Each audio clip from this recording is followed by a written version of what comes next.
Los saludamos, amigas y amigos de Canal UCR, este medio televisivo que se paga con los impuestos que tributan los habitantes de este país y también con lo que logra endeudarse en cada ocasión el Ministerio de Hacienda. Y sí, el Ministerio de Hacienda se tiene que endeudar para poder pagar todo lo que el Estado hace. Y lo repito y parece una cantaleta, pero es cierto en cada ocasión y en cada momento. Tengo el privilegio de tener con nosotros a don Rubén Hernández, uno de los abogados que yo más respeto, y yo no soy abogado de manera que a la larga lo respeto por las razones equivocadas, pero don Rubén es un constitucionalista, es un pensador, es un costarricense que con su mente engrandece al país, y hablaremos con él una vez que el canal nos invite a hacerlo. Regresamos.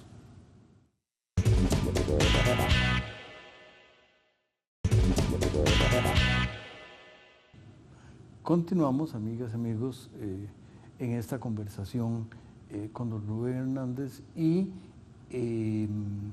hay toda una gama o un espectro importante de temas, tanto del país como del ámbito jurídico, y uno de los temas recientes tiene que ver con el mecanismo de nombramiento o de no remoción de los miembros del Poder Judicial, que es una tarea de la soberanía, dígase, de la Asamblea Legislativa, y no es que en el pasado no haya habido problemas en ese ámbito, pero creo que el país acaba de vivir una circunstancia para mi gusto desagradable. Don Rubén, usted sí sabe. Bueno, aquí hay varias aristas que tocar, porque entran en juego no solo el tema de la no eventual, o más bien eventual cesamiento del nombramiento de los magistrados, está el tema de la independencia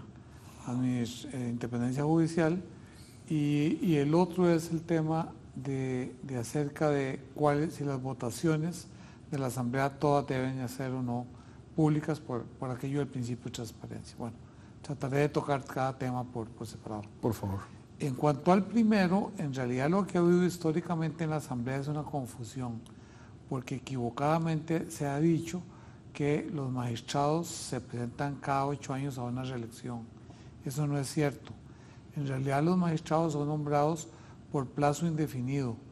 Lo que ocurre es que hay lo que se llama en derecho una condición resolutoria que permite que cada 8 años esa condición resolutoria puede ser ejercida si al menos 38 diputados no votan a favor de la permanencia del magistrado en su cargo. Y esto tiene una explicación básicamente histórica que no se han dado cuenta. Y es que el sistema nuestro presidencialista y por tanto el sistema de nombramiento de los magistrados, es decir, de los miembros de la Corte Suprema de Justicia, proviene del sistema norteamericano. El sistema norteamericano es muy claro en el sentido de que los jueces se nombran de por vida. Es decir, en Estados Unidos se nombran y salvo que se muera o una enfermedad que haga imposible que continúen el mandato, seguirán hasta que ellos se jubilen ellos mismos se jubilen porque ya no se sienten aptos para seguir trabajando o bien fallezcan. En Costa Rica... Perdón, y tal vez nada más para darle un tono de otro lado, don Rubén, hay 2 o 3 o más películas donde precisamente el hecho de que esos magistrados son de por vida, entonces aparece ahí algún tema que se presta para una película de acción, y no voy a decir cuál, pero porque son varias. Eso es. Entonces, ¿qué ocurrió? Que en el 49, y esto hay que entenderlo históricamente, como una reacción a lo que pasó en los 8 años del 40 al 48, se quisieron reformar algunas instituciones que venían desde la Constitución algunas veces hasta de 1859 y estuvo en la de 69, desde luego en la de 71, y que nunca nadie se había cuestionado. Uno de estos cuestionamientos se dio acerca del nombramiento de los magistrados. Y aquí es importante que hubo discusión en este tema porque había una persona muy involucrada en esos temas como fue don Fernando Baudry Solera, uno de los principales constituyentes, y que posteriormente llegó a ser justamente presidente de la Corte Suprema de Justicia. Don Fernando Baudry fue el que presentó la mayoría de las mociones en lo relativo a modernizar el Poder Judicial. Y una de esas mociones fue justamente la de establecer una especie de, como dije anteriormente, de condición resolutoria eventual para que los nombramientos de los magistrados dejaran de ser, como hasta ese momento lo eran, de carácter indefinido, copiado del sistema norteamericano. Entonces se estableció este sistema que existe la posibilidad de que el magistrado no continúe en su cargo siempre y cuando 2/3 partes de los diputados le den una especie de voto de censura, le revoquen el nombramiento. Entonces eso es un asunto que no se ha entendido y en la Asamblea se sigue entendiendo como si fuera una reelección. ¿Y por qué no es una reelección? Por algo muy simple. Cualquier reelección o elección supone que hay al menos 2 candidatos. Si no, no hay elección, no hay dónde escoger. Y en estos casos no se somete el nombre del magistrado cuyo plazo le vence con otros nombres, simplemente se somete o no a esa ratificación de que si hay o no una mayoría calificada que le revoque el nombramiento. De manera que ahí parte el primer error. Entonces eso conduce al segundo error sobre la votación secreta. ¿Por qué razón? Porque la Constitución dice que la elección de los magistrados tiene que ser secreta. Pero habla de la elección. Como en este caso no se trata ni de elección ni de reelección, entonces se tiene que aplicar la norma general. Y la norma general es la que establece que las elecciones son por voto público. ¿Por qué? Porque eso en el fondo lo que está traduciendo es un principio constitucional de transparencia.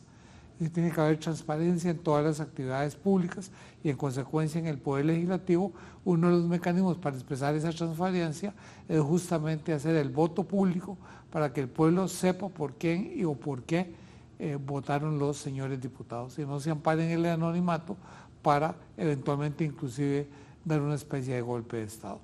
Entonces este es un tema muy importante y en consecuencia debe ser pública la votación. En todo caso, me enteré ayer o antier por el periódico de que hay un proyecto de reforma reglamentaria que va a convertir esta mal llamada reelección de los magistrados en una votación pública, con lo cual el problema queda zanjado definitivamente. El tercer tema que tiene relación con este asunto es la independencia judicial, que tal vez es el más importante de todos, porque es en realidad el tema sustancial. Uno de los fundamentos de que tiene justamente la Constitución nuestra es el de la independencia judicial. Y nuevamente don Fernando Baudry fue uno de los que se empeñó en hacer resaltar en qué consistía la independencia judicial y en establecer mecanismos para mantener a los magistrados alejados de cualquier injerencia de los otros poderes. Y es interesante porque no solo de los otros poderes, sino inclusive de los otros tribunales y de los otros órganos que integran el Poder Judicial. Es decir, se considera que la verdadera independencia judicial está fundamentalmente en el juez.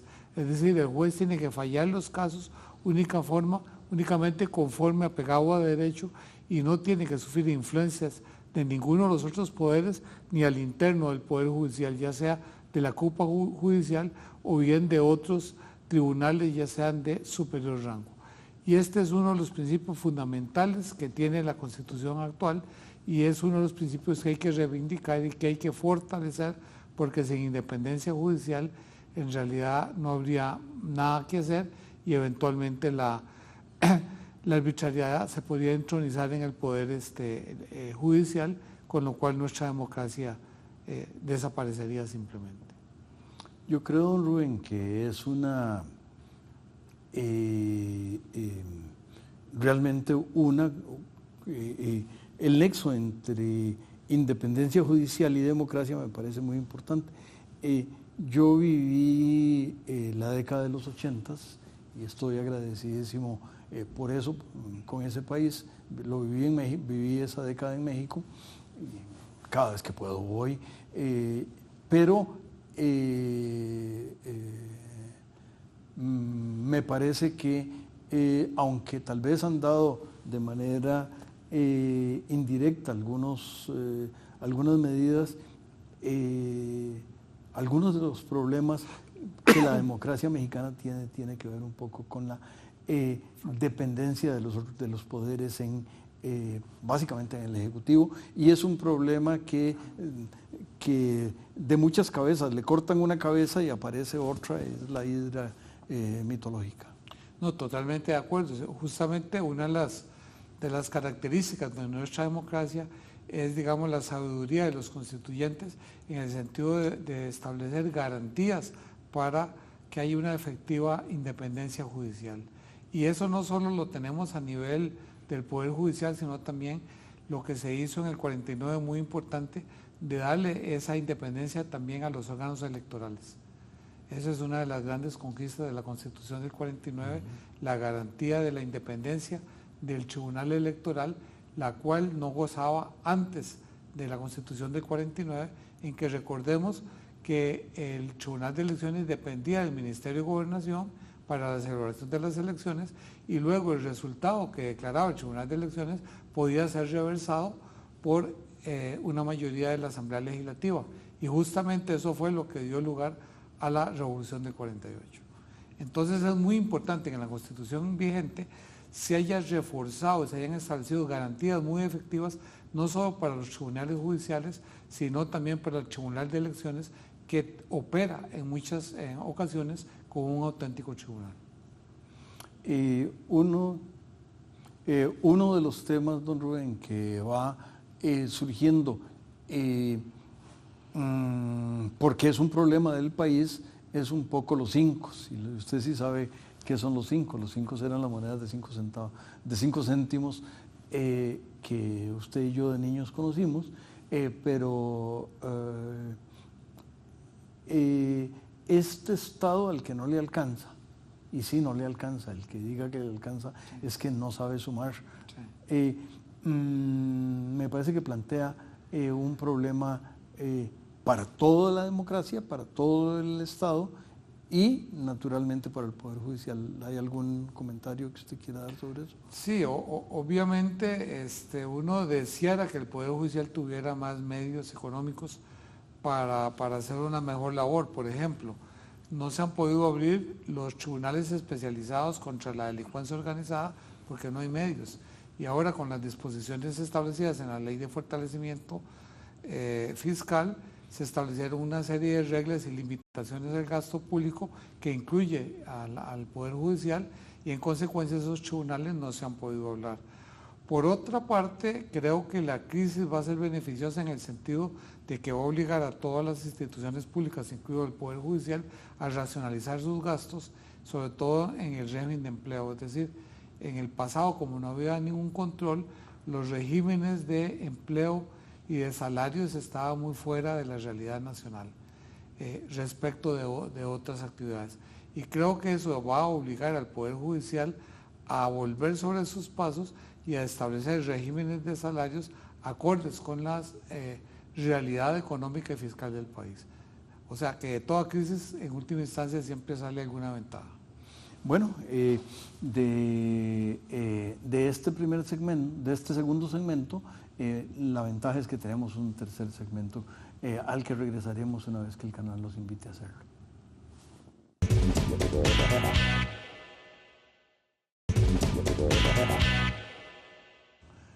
Continuamos, amigas y amigos, conversando y entendiendo cosas que no son transparentes para los legos, y no estoy hablando de ningún juego de niño hecho en Dinamarca, sino para los que ignoramos el razonamiento jurídico a veces, y a veces las reglas de juego de ese razonamiento.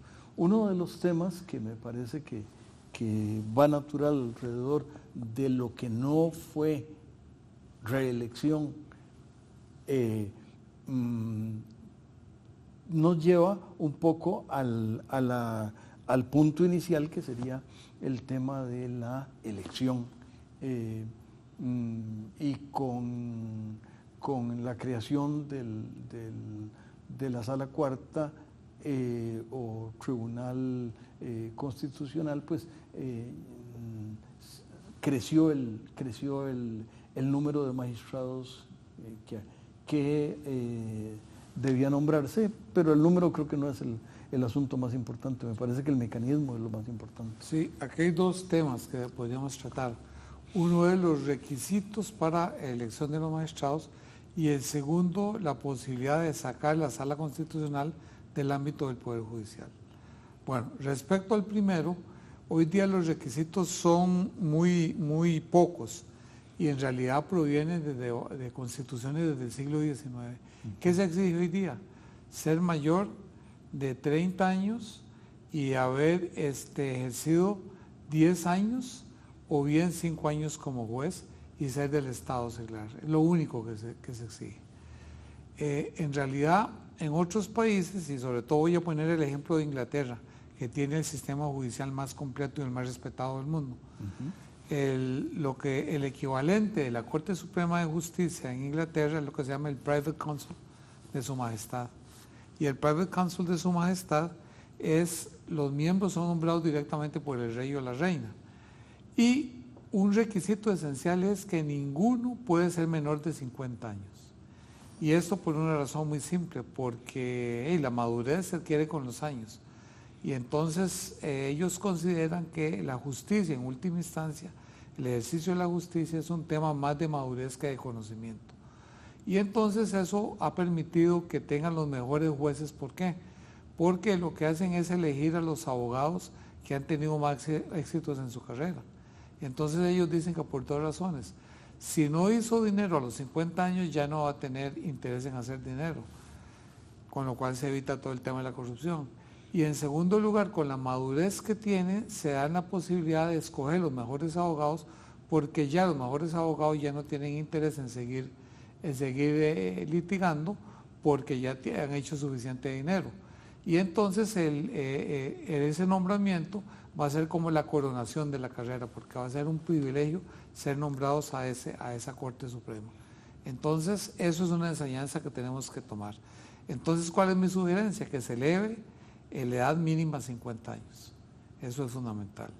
Y además parece muy lógico y muy sencillo. Tal vez parte de la pregunta, don Rubén, es ¿y por qué no ocurrir, por qué no es un evento que ya hubiera sido legislado? Por una razón muy simple, la misma que por la del presidente de la República, porque cuando eso fue concebido el promedio de edad era de 50 años. Entonces, hubieran puesto 50 años, pues eran muy pocos los sobrevivientes que había. Pero eso no se tocó, ese es el problema. Bueno, el segundo elemento es la famosa esa discusión si se deben o no reelegir, si deben ser indefinidos o no. Yo creo, y sobre todo tomando en cuenta la experiencia que ha habido en los tribunales europeos, en que los nombramientos deben ser por un solo plazo o cuando más que haya una posibilidad de reelección.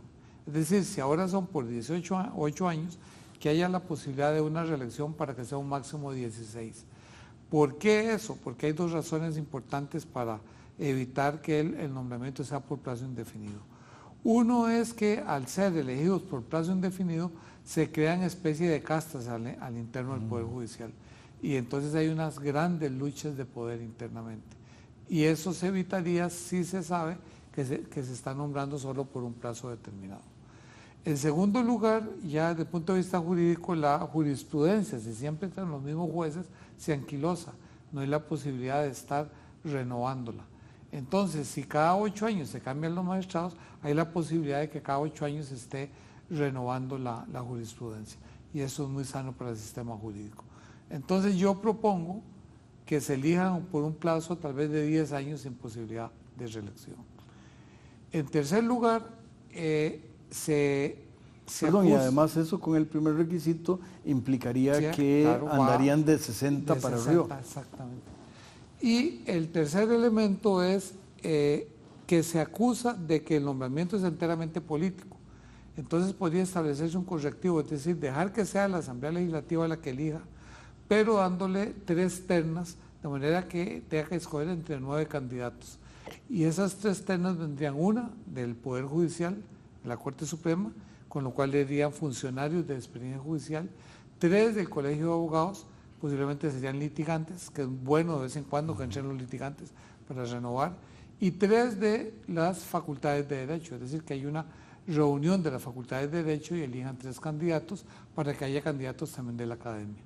Entonces la Asamblea Legislativa tendría 9 candidatos, de entre los cuales escoger y no sacarse en última instancia por razones de la manga un candidato, como ha ocurrido muchas veces, porque no se ponen de acuerdo sobre los que participan y se sacan de la manga a alguien que no participó en la elección, en el concurso inicial, simplemente porque es el que políticamente interesa. Y parte del problema que tiene la Corte es esos nombramientos que se han hecho por razones políticas y luego la Asamblea se queja de que la Corte funciona mal, pero no se dan cuenta que el error es de ellos porque ellos los eligieron. Entonces me parece que con esos correctivos el sistema de elección de los magistrados sería mucho mejor y tendríamos una mejor integración. Finalmente es el tema de que hay que sacar la sala constitucional del ámbito del Poder Judicial. Eso se hace en todos los países, digamos, en que tiene tribunales constitucionales especializados. Cuando se redactó la reforma constitucional y la ley de la jurisdicción, en la cual yo participé activamente, esa era la idea. La idea venía justamente de que fuera un tribunal especializado, porque eso se basaba en mi tesis de doctorado justamente en Italia, en que lo que se proponía era la creación de un tribunal constitucional en Costa Rica, a semejanza de los tribunales europeos. Pero nos topamos con una realidad que era insoslayable. Si se hacía a través de un órgano independiente, entonces había diputados que se oponían porque decía que era creación de nueva burocracia y que el país no estaba para eso. Entonces, hábilmente, ahí se discutió y don Fernando Bolio, recuerdo que sugirió, no, pongámoslo dentro de la órbita del Poder Judicial y en realidad no va a haber aumento de gasto porque ahí se redistribuyen las cargas internas del Poder Judicial. Y así fue como logró convencerse a varios diputados que estaban en contra inicialmente para que se aprobara la sala constitucional. Hoy día, creo, 30 años después, justamente ahora en octubre la sala cumple 30 años de existencia, existe la madurez suficiente como para hacer ese planteamiento y entender que es mejor que la sala esté fuera del Poder Judicial, porque muchas veces entra en conflicto la sala con la Corte Plena, con el agravante que los magistrados de la sala son al mismo tiempo miembros de la Corte Plena. Entonces yo creo que ya los tiempos están maduros para presentar un proyecto de reforma constitucional e independizar la sala como un órgano constitucional independiente del Poder Judicial. Qué bueno, don Rubén, que en el país del no se puede hay gente como usted pensando en soluciones que ojalá se pudieran. Suenan sensatas, suenan lógicas, hasta alguien que no conoce el ámbito judicial, como economistilla, puede ver la lógica y el beneficio para el país. Justamente la sala constitucional nació en una de esas coyunturas, porque la gente no lo creía posible. Yo lo traté de promover desde los años 70 y no había ambiente, y se dio dichosamente la coyuntura del primer informe de la Comisión contra el Narcotráfico, en que hubo un serio cuestionamiento al Poder Judicial y a algunos magistrados, y entonces ahí en esa coyuntura surgió la posibilidad de decir que tal vez uno de los correctivos del Poder Judicial era la creación de un tribunal constitucional. Y se dio la circunstancia histórica de que se pudo crear la sala constitucional y aprobar en un tiempo récord la ley de la jurisdicción constitucional en menos de 3 meses. Y es decir, la reforma constitucional se aprobó en mayo del 89 y el 14 de octubre, el 11 de octubre comenzó a funcionar la sala constitucional. ¿Por qué Italia tiene tantas contribuciones importantes y es un país, digo, no me estoy yendo al derecho romano, pero mucho de eso ocurre en esa península y me parece que es un país que o tiene instituciones tan buenas que parece de mentiras y funciona, o parece de mentiras? No, tiene instituciones muy buenas porque hay una gran tradición de la formación de los juristas. Pensamos que la primera escuela de Derecho en sentido moderno es la de Bolonia. Y a partir de entonces hay una gran tradición jurídica y obviamente ha producido grandes juristas, han sido creadores de muchas de las instituciones que prevalecen en otros países y posiblemente con Francia han sido los dos países que han dado más aportaciones al mundo jurídico contemporáneo dentro del ámbito de lo que se llama el derecho continental, es decir, el derecho de la tradición romana. Hoy día, digamos, ya ha habido un gran desarrollo en Alemania y en España, sobre todo en el ámbito del derecho público, pero es muy interesante ver por qué se desarrolla el derecho público. El derecho público se desarrolla siempre en los países con regímenes totalitarios, porque es justamente buscar mecanismos jurídicos para evitar la arbitrariedad.